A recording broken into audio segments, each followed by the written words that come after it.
High বন্ধুরা, আশা করি তোমরা সকলে খুব ভালো আছো আর আমিও খুব ভালো আছি। এই তো সকালবেলা ঘুম থেকে উঠে পড়েছি। উঠে আমি মাম্মামকে ওর বাবার সাথে বাইরে পাঠিয়ে দিয়ে এবার চলে এসেছি ঘরে বিছানা তুলতে। এদিকে পাশের বাড়ি থেকে একটা দিদি এসছে, তো সেই দিদির সাথে কথা বলছি আর আমি বিছানা টিছানা তুলে নিচ্ছি। তো চলো বিছানা টিছানা তুলে নিয়ে আজকে ভাবছি বেড কভারটা চেঞ্জ করে ফেলবো।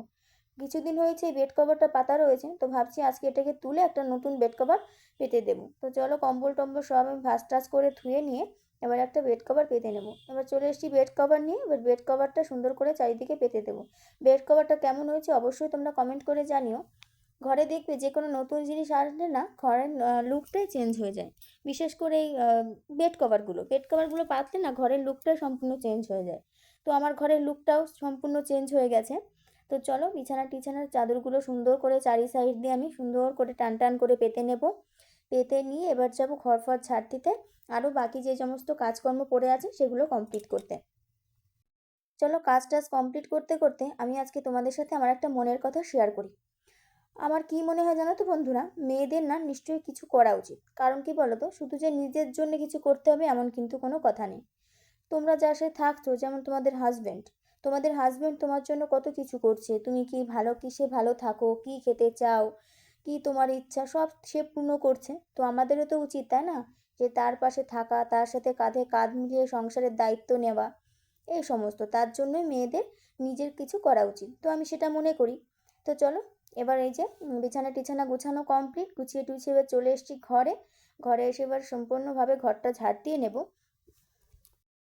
তো চলো এবার ঘরটার ঝাড় দিয়ে নিই। আমি অন্য অন্য কাজে তাড়াহুড়ো করলেও ঘর ঝাড় দিয়ে আমি মোটেও তাড়াহুড়ো করি না। কারণ কি বলো তো, আমি ঘরের সমস্ত জিনিস সরিয়ে নিয়ে সুন্দরভাবে ঘরটা ঝাড় দিই।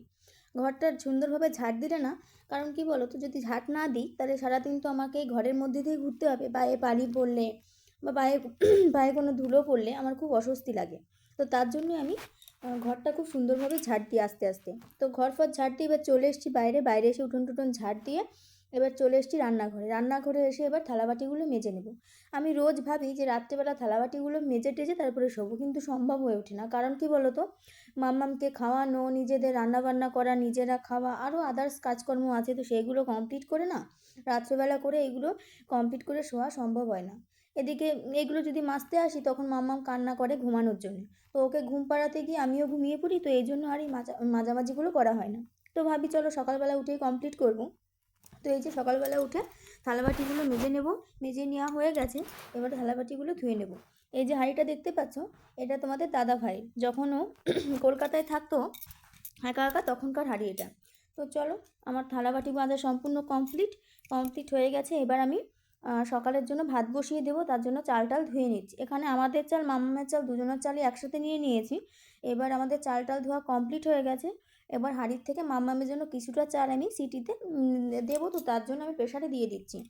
তো এইদিকে আমি এই যে মামামের জন্য প্রেশারে ভাত বসিয়ে দিয়েছি, আর ওইদিকে পাশে আমাদের জন্য ভাত বসিয়ে দিয়েছি। আমি মামামের জন্য একটু নরম করে ভাত রান্না করি বলে আলাদা করে ভাত বসিয়ে দিয়েছি। তো এবার চলে এসেছি সবজি টবজি গুছিয়ে রাখতে ফ্রিজে। কালকে তোমাদের দাদাভাই অল্প অল্প সবজি বাজার করে এনেছে, তো সেইগুলোই আমি এর মধ্যে গুছিয়ে রাখবো। আমাদের যেহেতু বাড়ির কাছেই বাজার, এই জন্য আমি সবসময় বলি যে অল্প সবজি আনবে, ফুরিয়ে গেলে আবার নিয়ে আসবে। এক গাদা এনে ঘরে শুকিয়ে কোনো লাভ নেই। তবু ফ্রিজে রেখে দিলে শোকায় না, তাও আমার মনে হয় টাটকা সবজি খাওয়াই ভালো। আগে না তোমাদের দাদাভাই অনেক সবজি নিয়ে আসতো একসাথে, আর আমি বুঝতে পারতাম না কোন সবজিটা ফ্রিজে রাখতে হয় কোনটা বাইরে রাখতে হয়, এইভাবে সমস্ত সবজিগুলোই শুকিয়ে যেত। তো চলো সবজি টবজি গুছিয়ে আমি চলে এসেছি এবার এই ছাদের উপরে। ছাদের পর এসে আমি এবার জামা কাপড়গুলোকে ভিজিয়ে রাখবো। জামা কাপড়গুলো ভিজিয়ে রাখলে কী হবে, জামা কাপড়গুলো খুব সুন্দরভাবে পরিষ্কার হয়ে যাবে। তো চলো জামা কাপড় টাপড় ভিজিয়ে এবার নিচে চলে আসবো। নিচে চলে এসেছি, নিচে চলে এসে তোমাদের দাদাভাই সকালে মাছ এনেছি, সে তো সেই মাছগুলোকে আমি সুন্দরভাবে ধুয়ে টুয়ে রেখে দেবো। রেখে দিয়ে রান্না বান্না শুরু করব। তো চলো মাছ টাছ ধোয়া হয়ে গেছে আমার, এই যে তোমাদেরকে দেখিয়ে দিলাম মাছ টাছ ধোয়া কমপ্লিট। এবার শুরু করে দিয়েছি মাছ ভাজতে। এটা হচ্ছে সিলভার কাপ মাছ। তো এই মাছ দিয়ে ভেবেছি আজকে ফুলকপি আলু দিয়ে ঝোল করব আর বেগুন ভাজা করব। এই যে ফুলকপি কাটাও কমপ্লিট, আর ওদিকে বেগুন, এই বেগুনটা না, এই অর্ধেক বেগুনটা আমাদের গাছেরই, শুকিয়ে গেছে। আমি বুঝতে পারিনি, বেগুনটা একটু ঝুড়ির মধ্যে রেখে দিয়েছিলাম, তো আমি আর খেয়াল করিনি শুকিয়ে গেছে। তো ওটা ভাবছি আজকে ভাজা করে ফেলবো, আর ফুলকপি আলু দিয়ে মাছের ঝোল। দুজন মানুষ তো, এর থেকে বেশি রান্না করলে আমাদের নষ্ট হয়। এইটাই আমরা খেয়ে পারবো না, এটাই নষ্ট হবে। তো চলো রান্না বান্না করতে চলে এসেছি। রান্না টান্না আমার অর্ধেক কমপ্লিট, বেগুন ভাজা হয়ে গেছে, এদিকে ফুলকপি আলুর ঝোলটা হচ্ছে। এবার চলো রান্নাবান্না করে নিয়ে আদার্স কাজকর্ম আছে সেগুলো করব। তো বলো তো বন্ধুরা, এটা কিসের তরকারি? আমি বলবো না, তোমরা আমাকে কমেন্ট করে জানাবে, তো বলবে কিন্তু কমেন্ট করে এটা কিসের তরকারি। তো রান্নাবান্না কমপ্লিট করে এই যে চলে এসেছি ছাদের পর মাম্মামের সাথে একটু সময় কাটাতে। তো সময় কাটাতে কাটাতে ভাবছি তোমাদেরকে একটা জিনিস দেখাই, চলো। এই দেখো, আমার সে গ্ল্যাডিউলাস গাছে বললাম না স্টিক বেরিয়েছে, তো সেখান থেকে এই দেখো ফুল ধরাও শুরু হয়ে গেছে। এই গাছগুলোতে না রঙিন ফুল হয়, কিন্তু আমি দেখছি এই ফুলের কাছে আবার সাদা ফুল ধরেছে। তো যাই হোক, ফুল কিন্তু হেভি লাগছে দেখতে। তো চলো এবার নিচে চলে যাই। নিচে চলে এসেছি, নিচে এসে যে মাম্মামকে খাইয়ে টাইয়ে নেব। আসলে কি বলো তো বন্ধুরা, একটা বাড়ির বউয়ের কাজ না শুধু এক ভিডিওতে দেখানো সম্ভব নয়। তো যেটুকু পারি তোমাদের সাথে শেয়ার করি, এর বাইরেও কিন্তু আমার প্রচুর কাজ থাকে, সেগুলো আর ক্যামেরাবন্দি করা হয় না। তো যেটুকু ক্যামেরাবন্দি করি সেটুকুই তোমাদের সাথে শেয়ার করি। তো চলো, এবার অনেকটা পরে আমি আর মাম্মাম দুজনে মিলে ঘুমিয়েছিলাম। এই যে মাম্মাম ঘুম থেকে উঠে গেছে, আর ওর বাবা গেছিলো ওর বাবার কাজে। তো আমি আর মাম্মাম এই যে ঘুম থেকে উঠলাম, উঠে এই যে ঘরে না ভালোই ঠান্ডা, তার জন্য একটু কম্বল এখনও লাগছে দিনের বেলায়। তো এই যে তোমার দাদাভাই কী যেন বলছিল আর আমি হাসছিলাম আর কম্বল ভাঁজ করছিলাম। তো চলো কম্বল টম্বল ভাঁজ করে এবার যাবো স্নান করতে।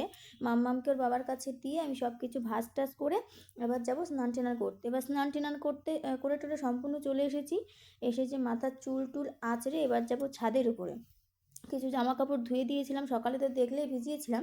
তো সেগুলো একে একে সব তুলে নিয়ে আসবো রোদ থাকতে থাকতে। আজকে জামা কাপড়গুলো সব আজকে শুকিয়ে গেছে, রোদটা ভালোই বেরিয়েছিল আজকে, জামা কাপড় সব সম্পূর্ণ শুকিয়ে গেছে। তো চলো এক এক করে সব জামা কাপড়গুলো তুলে নিয়ে নিচে নিয়ে যাব।